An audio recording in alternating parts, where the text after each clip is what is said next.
तो आदाब, नमस्कार, गुड इवनिंग, सत श्री अकाल। एक बार फिर आप तमाम लोगों का स्वागत है क्राइम तक की कहानी के इस एपिसोड में। उम्मीद है पूरी फैमिली अच्छी होगी। कहानी का सिलसिला लगातार जारी है और आप लोगों की डिमांड और फरमाइश पे अब कहानियां नई नई हैं और जो पहले हमेशा सुनाया करता था कोशिश वही है कि वैसी ही कहानी जारी रहे। बहुत सारे क्राइम तक फैमिली मेंबर ने लिखा, एक तो बिहार में चुनाव है, एक ऐसा इंसिडेंट जो एक वक्त देश में सुर्खियां बटोर रहा था, एक ऐसा केस जिसने ये बताया कि कई बार ताकतवर लोग भी कितने कमजोर हो सकते हैं। अपने देश में अगर नेताओं और सरकार को छोड़ दें तो कहते हैं कि जो दूसरा सबसे पावरफुल और ताकतवर शख्स होता है वो है ब्यूरोक्रेट्स, अफसर, सरकारी अफसर। कायदे से सरकारें आती हैं जाती हैं, नेता बदलते रहते हैं, MLA, MP, minister, prime minister, chief minister, ये सब जनता चुनती है, आते हैं चले जाते हैं। लेकिन जो सरकारी अफसर होते हैं वो अपनी कुर्सियों पर होते हैं। हाँ, कुर्सियां बदलती रहती हैं उनकी, एक डिपार्टमेंट से दूसरे डिपार्टमेंट। कई बार ऐसा भी होता है, कई बार क्या ज्यादातर, कि हर नई सरकार अपने हिसाब से अपने मन पसंदीदा अफसरों को तैनाती देती है, उन्हें कहां कहां ले जाकर बैठाती है। किसी को ऊपर कर देती है, किसी को नीचे कर दिया जाता है, किसी को शंड कर दिया जाता है। ये सिर्फ अफसरों में नहीं, पुलिस डिपार्टमेंट में भी ये बहुत आम है कि एक नई सरकार आती है तो कौन डीजीपी होगा, कौन एडिशनल डीजीपी होगा, कौन एसएसपी किस डिस्ट्रिक्ट का होगा। ये सारी चीजें भी सरकार की पसंद और नापसंद पर डिपेंड करता है, जो कि बहुत गलत है। कायदे से काबिलियत और ईमानदारी के हिसाब से ही पोस्टिंग होनी चाहिए और उस जगह पे जो शख्स लगता है कि सही है उसको ही वो कुर्सी मिलनी चाहिए। लेकिन कहने से कुछ नहीं होता, ये कड़वा सच है कि हमारे देश में नेता अपने मनपसंद अफसरों को ही तैनाती देते हैं। तो दो सबसे ताकतवर लोग होते हैं, एक सरकार, दूसरा ब्यूरोक्रेसी, ब्यूरोक्रेट्स जो सरकार चलाते हैं। हर पार्टी जो सत्ता में आती है अपने अपने हिसाब से उनकी अपनी नीतियां होती हैं, पॉलिसीज होती हैं, लेकिन उनको लागू करने का जो काम होता है, जो जिम्मेदारी होती है, वो असल में ब्यूरोक्रेट्स की होती है। कई ऐसे नेता हुए जो कहते हैं कि बड़ा अच्छा उन्होंने ब्यूरोक्रेसी को हैंडल किया। तो एक कामयाब सरकार की निशानी भी ये है कि वो अपने अफसरों को, अपने ब्यूरोक्रेट्स को किस तरीके से हैंडल करती है, उनसे कैसे काम निकलवाती है। आज की कहानी इन दो ताकतवर लोगों के बीच की कहानी है। ये कहानी बिहार की है, एक आईएएस अफसर की है। एक आईएएस अफसर अपने आप में ताकतवर, लेकिन उस आईएएस अफसर की पत्नी के साथ एक नेता का बेटा रेप करता है, लगातार रेप करता है। न सिर्फ उनकी पत्नी के साथ बल्कि उस आईएएस अफसर की मां के साथ, भतीजी के साथ, घर में काम करने वाली दो नौकरानियों के साथ। और ये सारी चीजें 2 साल तक दबी रहती हैं। आईएएस अफसर को भी सच्चाई के बाद में पता चलता है, उसके बावजूद कुछ नहीं होता, क्योंकि यहां पे नेता ज्यादा ताकतवर थे। कहानी बिहार के चर्चित चंपा विश्वास कांड की है। चंपा विश्वास आईएएस अफसर बिहार के बीबी विश्वास, उनकी पत्नी। इस कहानी में बहुत सारी चीजें हुई। एक ताकतवर नेता का परिवार, एक आईएएस अफसर की पत्नी, पत्नी के ऊपर रेप का केस, पुलिस में जाकर कंप्लेंट करना, लेकिन पुलिस फाइल को दबा देती है। और फिर कैसे गवर्नर के पास जब लेटर लिखा जाता है उसके बाद ये मामला खुलता है, फिर मीडिया में आता है और फिर क्या कुछ होता है। तो पेश है पूरी कहानी, चंपा विश्वास रेप कांड। 18 जुलाई 1990 को बीबी विश्वास, जो एक आईएएस अफसर थे, उनकी शादी चंपा विश्वास से होती है। उसके बाद इन्हें बिहार में पोस्टिंग मिलती है और बिहार में 2 नवंबर 1995 को बीबी विश्वास अपनी पत्नी चंपा विश्वास के साथ पटना के बेली रोड पर एक सरकारी क्वार्टर में शिफ्ट हो जाती हैं। उस वक्त जो आईएएस अधिकारी थे बीबी विश्वास, 1982 बैच के, ये बिहार में समाज कल्याण विभाग में सेक्रेटरी थे और इसी समाज कल्याण विभाग के बोर्ड की चेयरमैन थी आरजेडी की एक ताकतवर नेता जिनका नाम था हेमलता यादव। तो जिस बोर्ड, समाज कल्याण बोर्ड के सेक्रेटरी थे मिस्टर बीबी विश्वास, उसकी चेयरमैन थी। चेयरमैन का पोस्ट जो होता है वो पॉलिटिकल है, हेमलता यादव। विधायक, आरजेडी की नेता,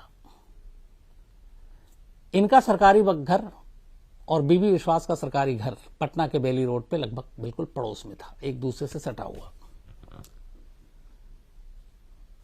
ये मामला तूल तब पकड़ता है और सुर्खियों में तब आता है जब 1997 में चंपा विश्वास की तरफ से पुलिस को एक रिटन कंप्लेंट दी जाती है, पटना पुलिस को, और उसमें यह था कि जो हेमलता यादव है उनका एक बेटा है जिसका नाम है मृत्युंजय यादव, 27 साल उसकी उम्र।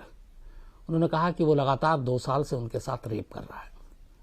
अब बिहार की एक नेता का बेटा और 2 साल से एक आईएएस अफसर की बीवी का रेप कर रहा है, यह अपने आप में खबर दहलाने वाली है। लेकिन शिकायत देने के बावजूद कुछ नहीं होता, पटना पुलिस कुछ नहीं करती, कि इसको दबा दिया जाता है। अलग अलग प्रेशर आते हैं, दबाव आता है, लेकिन कहीं कुछ नहीं होता। हार कर बीबी विश्वास और उनकी पत्नी चंपा विश्वास बिहार के उस वक्त के गवर्नर जो राज्यपाल थे सुंदर सिंह भंडारी, उनको कंप्लेंट देते हैं कि ऐसे ऐसे हम 2 साल से एक नेता के बेटे के जुल्म को सह रहे हैं। न सिर्फ उनका बेटा बल्कि उस बेटे के दोस्तों ने भी रेप किया, और एक परिवार में एक एक करके कई औरतों का रेप किया। इवन उस आईएएस अफसर की मां का रेप किया, भतीजी का रेप किया, 2 मेड का किया। इतना ही नहीं, इस कंप्लेंट में यह भी था कि एक बार इसकी वजह से वो गर्भवती हुई, कोलकाता गई, अबॉर्शन कराया, फिर भी रेप का सिलसिला जारी रहा। आप जुल्म की इंतहा देखिए तो उसके बाद उन्होंने अपनी नसबंदी करा ली ताकि कम से कम इस तकलीफ से निजात पा सके, क्योंकि रेपिस्ट रुकेगा नहीं, रेप करना छोड़ेगा नहीं, सरकार कुछ करेगी नहीं, पुलिस अपने फर्ज निभाएगी नहीं, तो ऐसे में अपनी आवाज लेकर किस दरवाजे पर जाए। ये सोचकर एक परिवार और चंपा विश्वास नसबंदी तक करा लेती। पुलिस से हार कर पटना के राज्यपाल के पास ये परिवार पहुंचता है अपनी शिकायत लेकर। राज्यपाल सुंदर सिंह भंडारी इसे बहुत सीरियसली लेते हैं और होम मिनिस्ट्री को भेजते हैं और कहते हैं कि चूंकि मामला एक आईएएस अफसर का है, उसके परिवार का है और इतना संगीन इल्जाम है, इसकी जांच होनी चाहिए। उस वक्त पटना के डीजीपी नियाज अहमद थे, वो अपनी तरफ से भी जांच करते हैं, लेकिन उस जांच में कुछ नहीं निकलता। वो एक तरह से इस आरोप को नकार ही देते हैं, क्योंकि बिहार पुलिस ईमानदारी से काम नहीं करना चाहती थी, क्योंकि तब सत्ता में जो सरकार थी, उस सरकार के एक विधायक के बेटे के ऊपर ये सारे इल्जाम थे, और साथ में उस विधायक के ऊपर भी इल्जाम थे कि उनकी मौजूदगी में ये सब कुछ हुआ और मां खामोश रही, और मां इस जुर्म में बराबर की शरीक है। पटना पुलिस ने भी कुछ नहीं किया, गवर्नर के पास लेटर गया, तब भी कुछ नहीं हुआ। ये मामला पहली बार तब फिर तूल पकड़ा जब उस वक्त बिहार में अपोजिशन के लीडर थे सुशील कुमार मोदी, जो अभी भी बिहार के शायद उप मुख्यमंत्री हैं, बड़े नेता हैं, कद्दावर नेता हैं। उन्होंने एक प्रेस कॉन्फ्रेंस की और उस प्रेस कॉन्फ्रेंस में सुंदर सिंह भंडारी को लिखे उस लेटर, उस शिकायत के बारे में जानकारी दी जो बीबी विश्वास और चंपा विश्वास ने लिखा था, जिसमें एक विधायक के बेटे पर लगातार 2 साल तक रेप करने का इल्जाम था। जब ये प्रेस कॉन्फ्रेंस की, उसके बाद ये खबर मीडिया में आई, उसके बाद ये फ्रंट पेज पे खबर आई, पहली बार लगा कि ये कौन सा जंगल राज है जहां पे एक आईएएस अफसर का परिवार भी महफूज नहीं है। और वैसे भी बहुत सारे ऐसे कांड हो चुके थे बिहार में, जंगल राज का उस वक्त खिताब भी मिला था, हर तरफ कानून व्यवस्था चौपट थी। तो उसमें एक आईएएस अफसर भी अगर अपने आप को सुरक्षित न महसूस करे तो फिर कौन सा समाज है, कैसा समाज है जहां इंसान बच सके। इस प्रेस कॉन्फ्रेंस के बाद मामले ने तूल पकड़ा। उसके बाद इस मामले की जांच हुई, जो फिर बयान दिया गया। चंपा विश्वास ने अपने बयान में बताया कि जब 1995 में वो पटना के बेली रोड के सरकारी क्वार्टर में पहुंची तो उनके पड़ोस में हेमलता यादव का क्वार्टर था और उनका बेटा था 27 साल का। उस वक्त चंपा विश्वास की उम्र थी 30 साल और मृत्युंजय की उम्र थी 27 साल। और मृत्युंजय जो है वो already Hindu college Delhi university में वहां का स्टूडेंट, पढ़ने लिखने वाला। तो उन्होंने कहा कि बात 7 7 सितंबर 1995 की है, जब एक दिन अचानक हेमलता यादव घर में मौजूद थी और दो और लोग आए और उनको हेमलता यादव के उन्होंने कहा कि उनके नौकर की कुछ तबीयत खराब है, आ जाओ। तो चंपा विश्वास उनके घर जाती हैं। वहां पे कुछ लोग, जो दो लोग और मौजूद थे और उसमें कुछ नेता भी थे, वो चंपा विश्वास को एक कमरे के अंदर ले जाती हैं। उस कमरे में मृत्युंजय पहले से था। बाहर से ये लोग दरवाजा बंद कर देते हैं। चंपा घबरा जाती है, दरवाजा पीटती हैं, कुछ खुलता नहीं है। मृत्युंजय उसके बाद उनके साथ रेप करता है।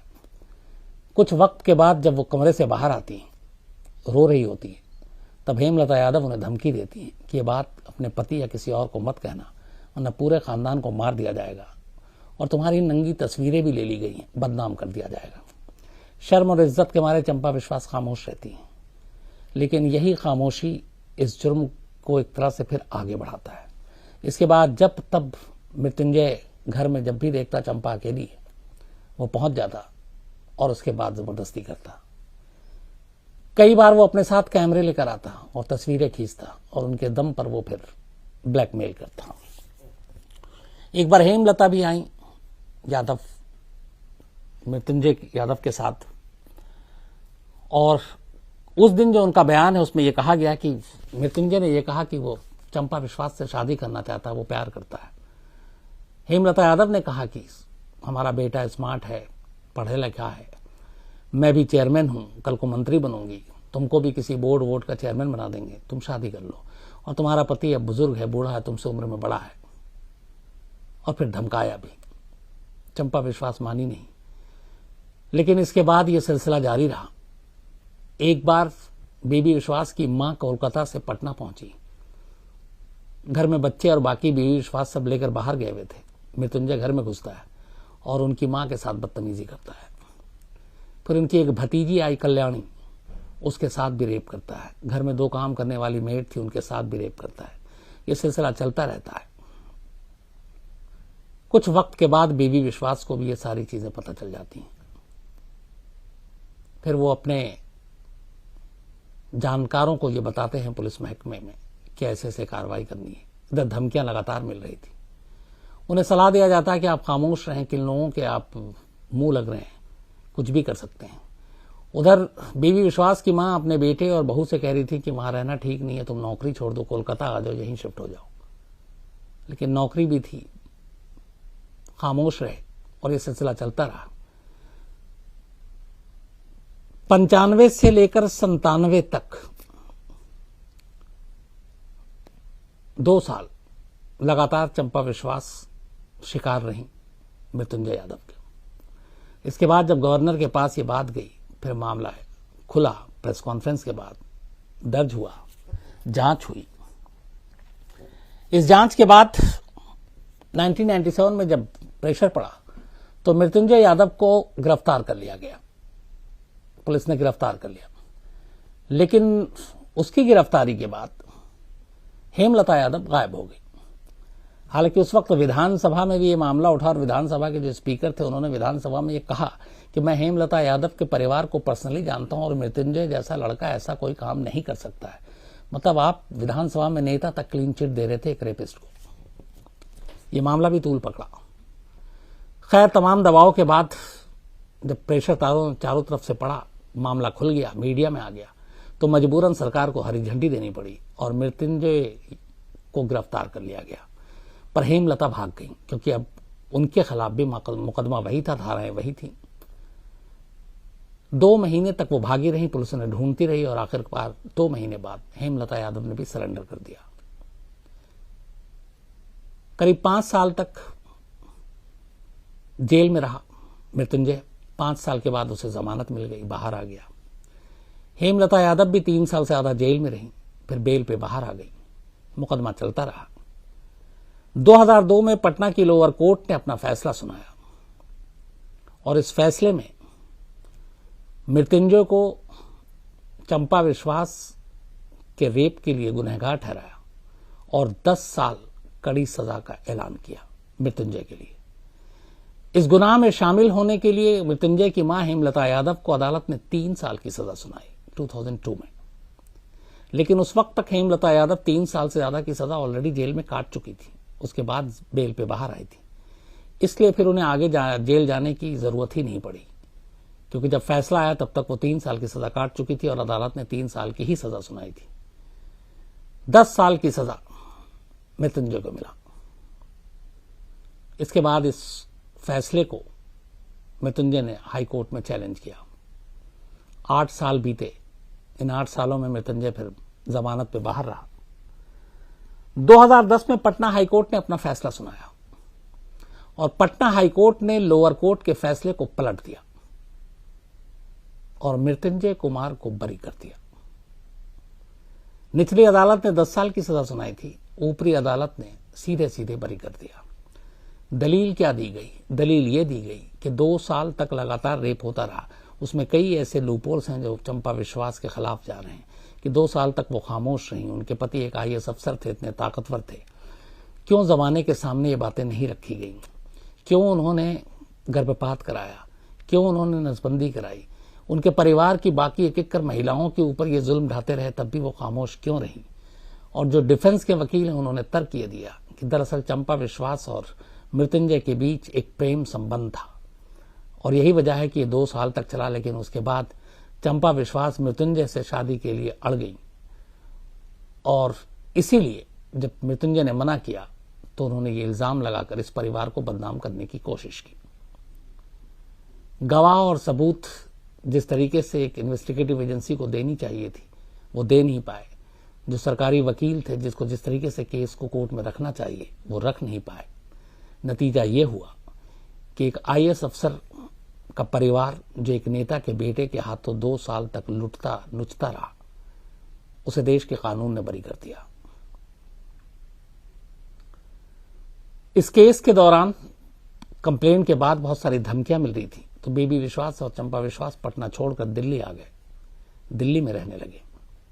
एक और दलील ये दी गई सरकारी वकील की तरफ से, हेमलता यादव की तरफ से भी, कि ये सारे इल्जाम इसलिए लगाए थे बेबी विश्वास ने क्योंकि जब वो समाज कल्याण बोर्ड में सचिव थे और उस बोर्ड की चेयरमैन हेमलता यादव थी, तब उन्होंने कई अनियमित छुट्टियां ली थी गलत तरीके से और उसकी जांच चल रही थी और उस जांच से बचने के लिए उन्होंने ये इल्जाम लगाकर दबाव डालने की कोशिश की। दूसरा इल्जाम ये लगाया गया कि जब वो समाज कल्याण बोर्ड के चेयरमैन थे तो करीब 500 ऐसी नौकरी की भर्तियां हुई थी जिसमें घोटाले हुए थे। उस घोटाले के लिए उनके खिलाफ जांच चल रही थी और उस जांच की वजह से उन्होंने ये इल्जाम लगाया। तो दोनों तरफ से इल्जाम, दोनों तरफ से आरोप प्रत्यारोप होते रहे। परिवार डर के मारे पटना छोड़ चुका था, दिल्ली आया। इसके बाद चूंकि फिर बिहार और झारखंड अलग हो गया तो बेबी विश्वास को झारखंड कैडर मिला। वो 2000 में ही झारखंड चले गए, वहां पे कुछ वक्त रहे, बाद में उनकी मौत हो गई। चंपा विश्वास ने पटना छोड़ा, दिल्ली छोड़ा, फिर झारखंड गई। उसके बाद उन्होंने झारखंड छोड़ दिया और अब वो कोलकाता में बहुत ही गुमनाम जिंदगी गुजार रही हैं। इस अफसोस और इस गिले के साथ कि एक ताकतवर शख्स एक इतने बड़े अफसर की पत्नी होते हुए वो अपनी अस्मत, अपनी आबरू को नहीं बचा पाई और एक नेता और उसका परिवार उन्हें कुचलता रहा और एक नेता के बेटे ने अपनी ताकत के बलबूते पर न सिर्फ उन्हें रौंदा बल्कि कानून की जंग में भी वो जीत कर निकल गया। बिहार में ऐसे बहुत सारे कांड हुए, बॉबी कांड हो, शिल्पी जय कांड हो, लेकिन एक चीज और है कि अब थोड़ी सी एक तब्दीली आई है कि अदालतें अब सख्त हैं, कई बार सजा सख्त मिलती है। वरना कुछ वक्त पहले के ऐसे कुछ किस्से मैं याद करके आपको सुनाऊंगा जिसमें बहुत बड़े बड़े जुर्म हुए, लेकिन अदालतों ने उस जुर्म की उतनी कड़ी सजा दी ही नहीं। जैसे अभी मैंने हाल में आपको कहानी सुनाया था लक्ष्मणपुर बाथे का, जहां 58 लोगों को मार डाला गया। 58 लोगों में से जब जो उनके गुनहगार थे, एक गांव में 58 लोगों की मौत, आप समझिए कि कितनी बड़ी वारदात है ये। उसके बाद मुकदमा चलता है, 16 लोगों को फांसी की सजा होती है, 10 को उम्र कैद की सजा होती है और ऊपरी अदालत सभी को बरी कर देती है। सवाल है कि यहां पे जिम्मेदार कौन है? अदालत है, एजेंसी है, या वो है जो पुलिस जो अपने केस को तफ्तीश करती है, जिसके केस की बुनियाद पर मुकदमा लड़ा जाता है? कौन है?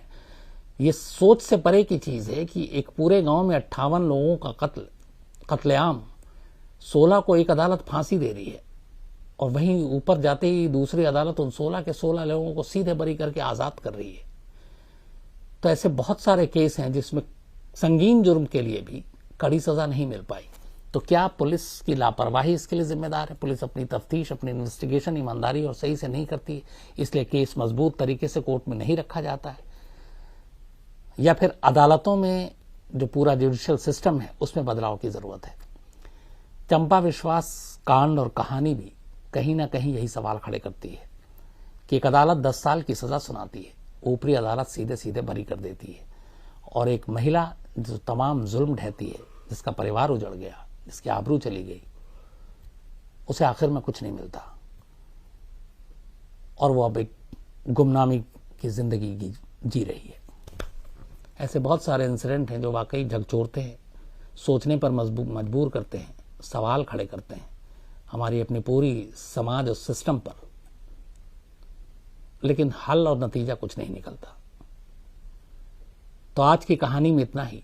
कल आपसे फिर मुलाकात होगी किसी नई कहानी के साथ। तब तक अपना ख्याल रखिएगा। Thank you very much.